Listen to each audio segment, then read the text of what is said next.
Good morning. It is October 28th, 10:41 a.m. I am Sam for the People on Twitter, which is where I share most of my political opinions and where I interact the most. It's probably my favorite platform. For this election, I started using Facebook to talk to friends and family. And probably still won't be as eloquent or as concise or say things the best way to deliver the message. I tried to type out in the description. I realized they give you actually 5,000 characters. I could have probably used all 5,000, but check my description because that's really what's on my mind. And like I said, the Democrat and the liberal hypocrisy lives rent free in my head, man. It really isn't healthy, but I just can't reconcile how people are, vehemently pushing for Kamala Harris to vote for her for president, for fear of Donald Trump, Um, I'm just over the Democratic, and I call them the Democrat Party and their games. They don't believe the things that they're selling their supporters. You know that because if they did, they would actually bend to the will of the people, to the legitimate things that we are bringing up. I'm sorry, the lighting here is terrible. That's a little better. I think I can. Oh man, I literally have a ring light here, as you guys can see. Apologies. We just close those. I think that's better. It's probably dark. I could have probably should have had that ring light over there and shining on me for a better lighting situation. But back to what I was saying. I hate uh, the Democratic Party. They're a bunch of hypocrites. Um,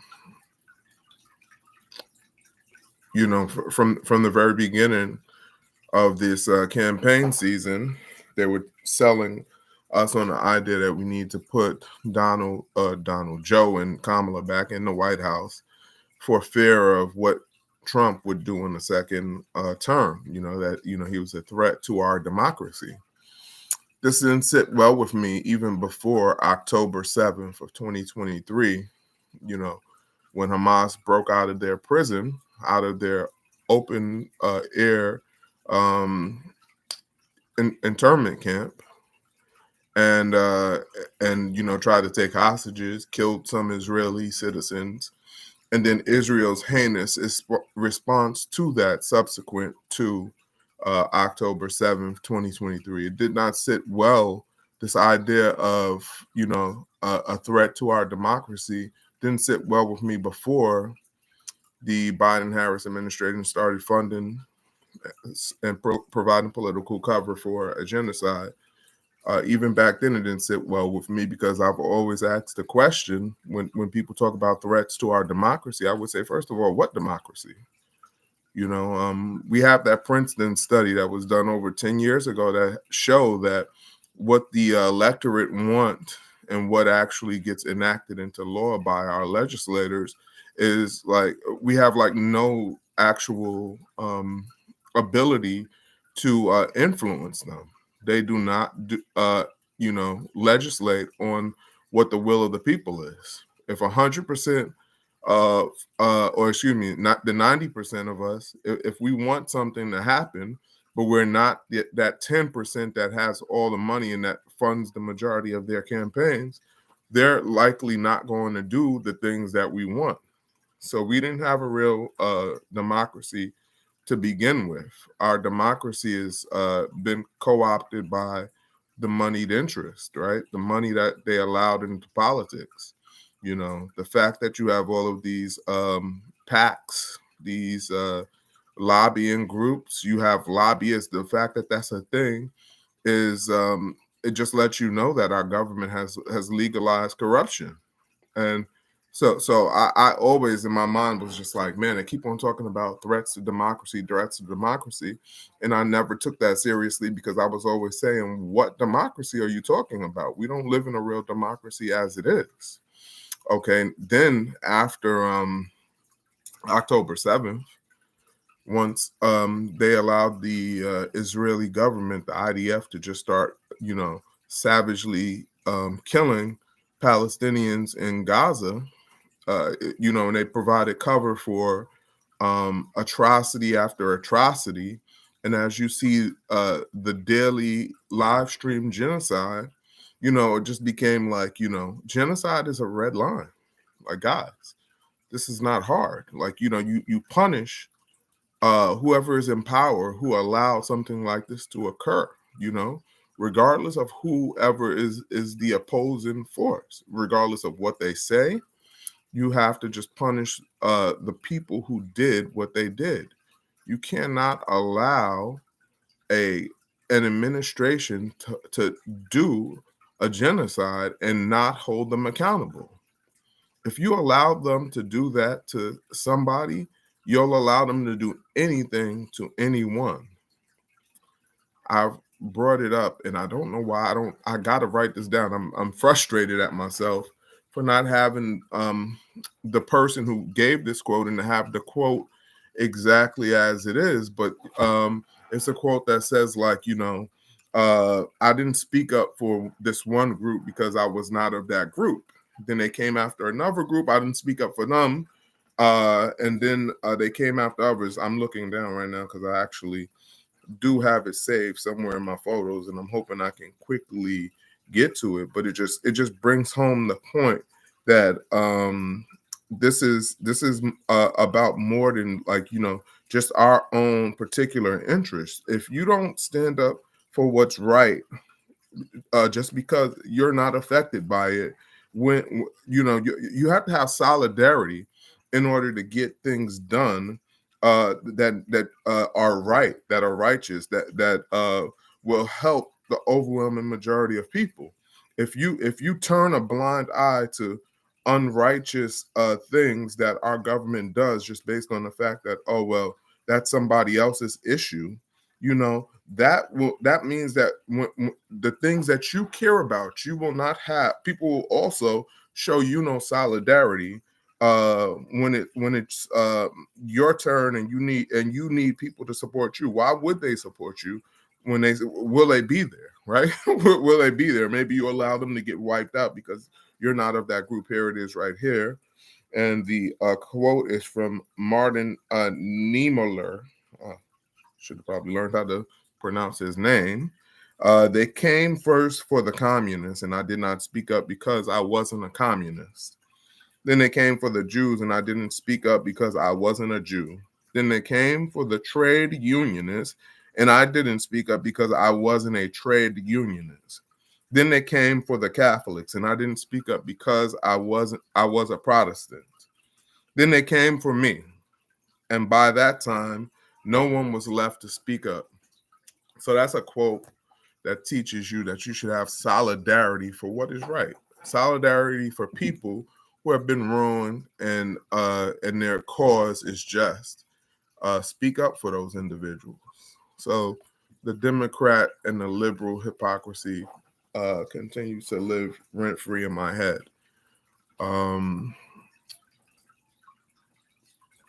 We knew, those of us on the left, on the right, independent thinking folks knew that Biden was old and off his rocker for at least 3 years, 4 years. I mean, I can remember what was the gentleman's name? One of the guys on the stage with him, the guy who has a twin. Goodness gracious, a Latino gentleman who was running for president against Biden back in 2019, 2020.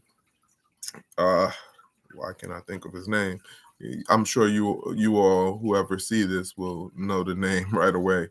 But I just remember him when Biden answered a question. He said, "Hey, does he not remember what he just said?" like even his own opponents in that Democratic primary, the one that was open until it wasn't, until it was fixed by Obama. That's another thing about the party of democracy. Supposedly, fixed the last three primaries. Isn't that something? They actually closed off this one, and then they just replaced their candidate who got votes for a candidate who didn't have votes, and who you can't convince me would have won an open primary.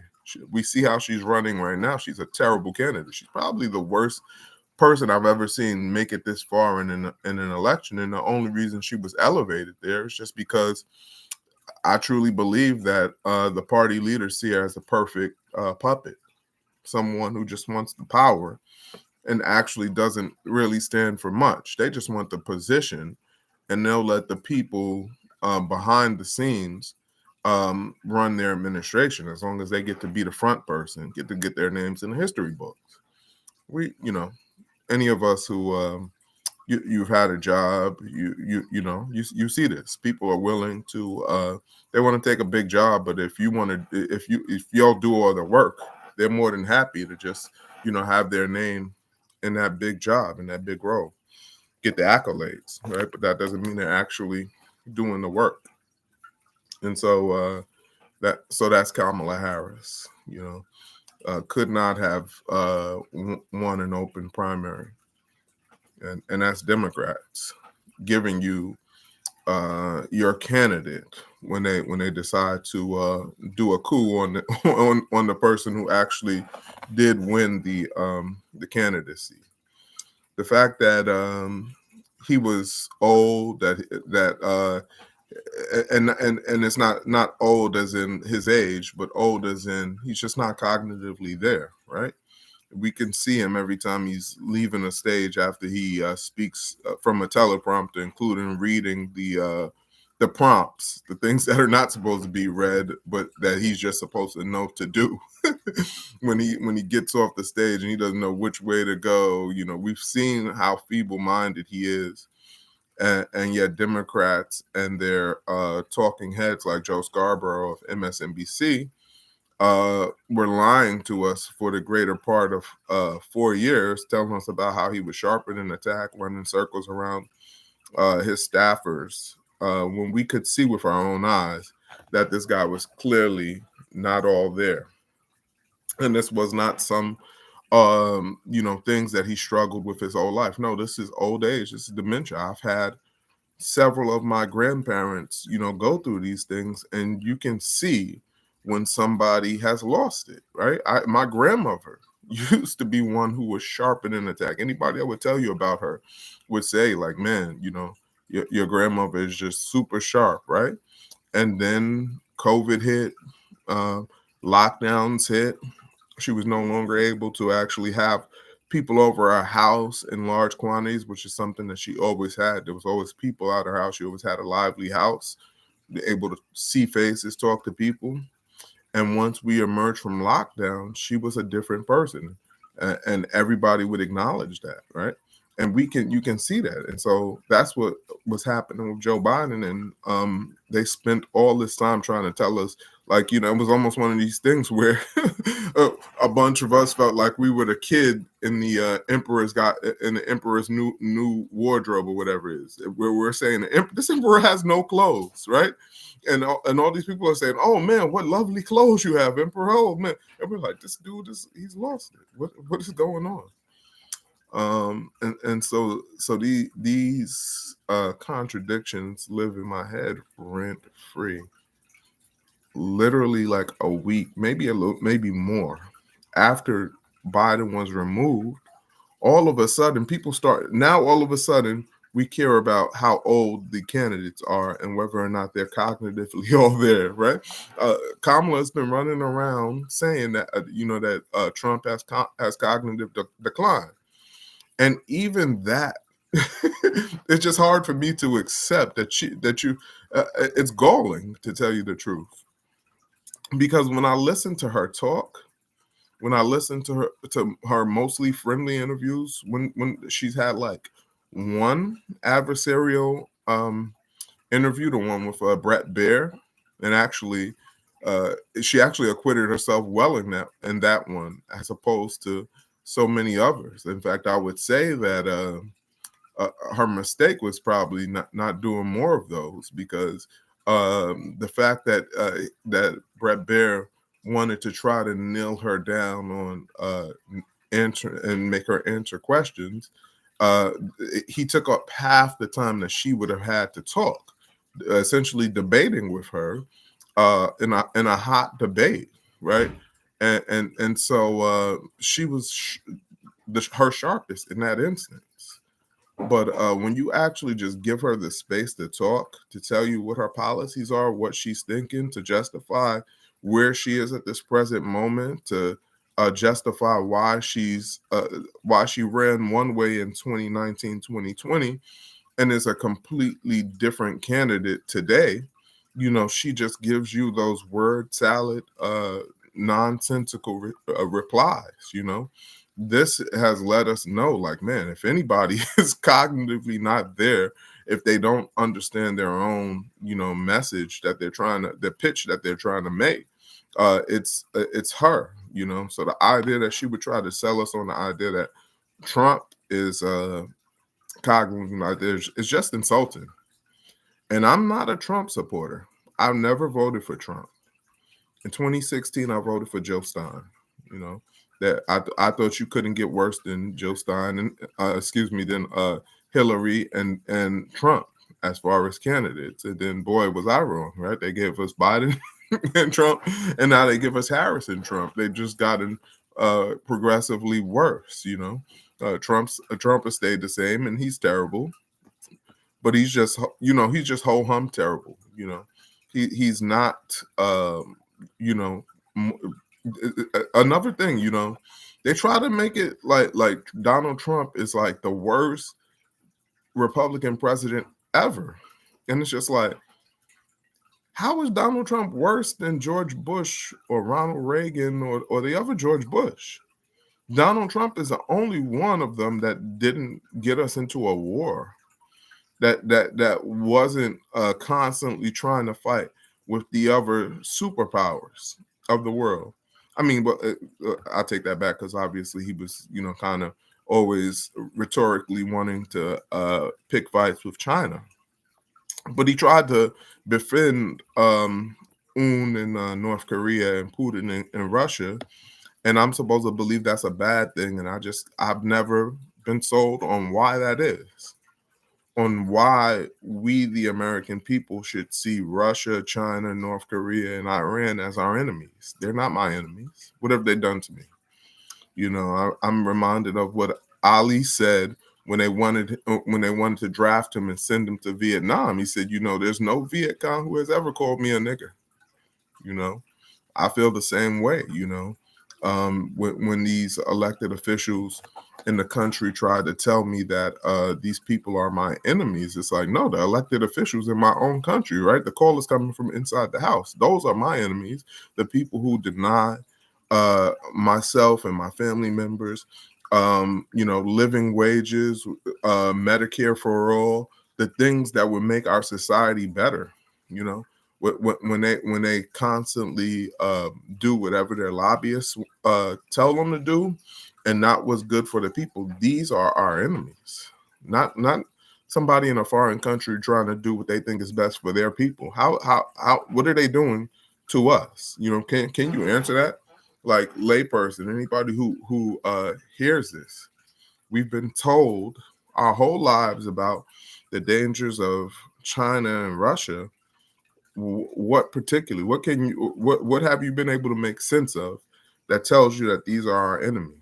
It seems like these are the elites of our country, their enemies, and they want to make them our enemies. And I just don't believe that we should. I never have believed that we should make them our enemies. So when people, liberals, Democrats, try to smear the person I already voted for her yesterday, Jill Stein. They tried to smear her. There's this picture of Jill Stein back about a decade ago, I think, in Russia, and she's at a table, dinner, some kind of like peace or environment. I don't know what the cause was, but it was a banquet, and she's there. Putin is there. General Mike Flynn is there. and they're all at this table, and there's a picture of them, and people try to throw this out, and like for liberals, this is like chum. This is like, oh, look at that. This is like case closed. She's in a picture with Vladimir Putin. She's a Putin puppet. Oh, it's like, what is this Putin derangement? Putin's not the one denying us healthcare in this country, right? He's not the one that has our infrastructure falling apart. He's not the one when there are natural disasters, tells us about, oh, FEMA's running out of money. Oh, try to apply for $700. You might not be able to get it, but good luck to you. $700. Hey, but you know what? We're gonna send billions of dollars to these foreign countries to fight these wars, these losing wars, of your money. We're gonna send those resources abroad, but good luck when you're suffering devastation. Good luck being able to get the $700 we may have allotted for you. These for all of these reasons, and the ones that I wrote in the description, I gotta cut this now because I gotta get back to work. But for all of these type of reasons, it just runs through my mind like, man, how could you support these people? How could you spend time trying to shame people like myself and others who are voting third party, right? Isn't it just unconscionable? If it just it leaves me with no words. It's like, how can you be these people? Uh, are you one that is the conniving sheep herder, or are you the sheep that's just passing along these nonsensical messages? That's what I want to know, because I believe it's got to be those two groups of people that are voting for Democrats, that are spreading these messages. Maybe you're one of the people crafting a message. Obviously, I know you know what you're doing. I know that you know that I know that you know that you are our enemy, that you are my enemy, right? I can't stand you, and I'm sure you can't stand me, right? Because I'm not going along to get along. But or are you one who's just been passing this stuff along and like not actually sitting back and saying, man, sure does. Now that you mention it, is weird that we make Trump out to be worse than George Bush II, who lied us into a 20-year war, and another war that killed over 1 million Iraqi citizens, on a lie about weapons of mass destructions that, and his vice president, oversaw, this torture program. And we make it out to seem as if, they've been redeemed in liberal circles, but Donald Trump is the worst ever.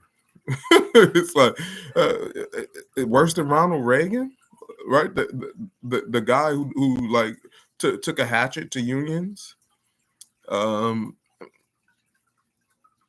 Maybe you want to reconsider the messages that you're uncritically spreading. Say, hey, you know what? I really want to go with Kamala. I want to vote blue no matter who. But man, these messages and these things that you guys are saying, don't you realize that they don't really make sense? Like now that these people are pointing this out, there, they do have a point. We're running on him being some kind of Donald Trump being some kind of unique threat and being the worst thing ever, when there's clear evidence that there have been other people in your party and in their party that were demonstrably had done a lot worse things. Right? So these are the things they're going to consume me probably up until election day. I mean, it can't get here sooner. Thank God, only 8 days until we can just, whatever happens. But I'm obviously cheering for Joe Stein, but I'm cheering against Kamala Harris. I got to be clear. I got to be honest, right? I don't want either one of those traitors to our country to win. Traitors because they give all of our money overseas for foreign wars that are devastating to life and to liberty of people abroad. I don't want either one of them to win, but I want to see more Kamala Harris lose.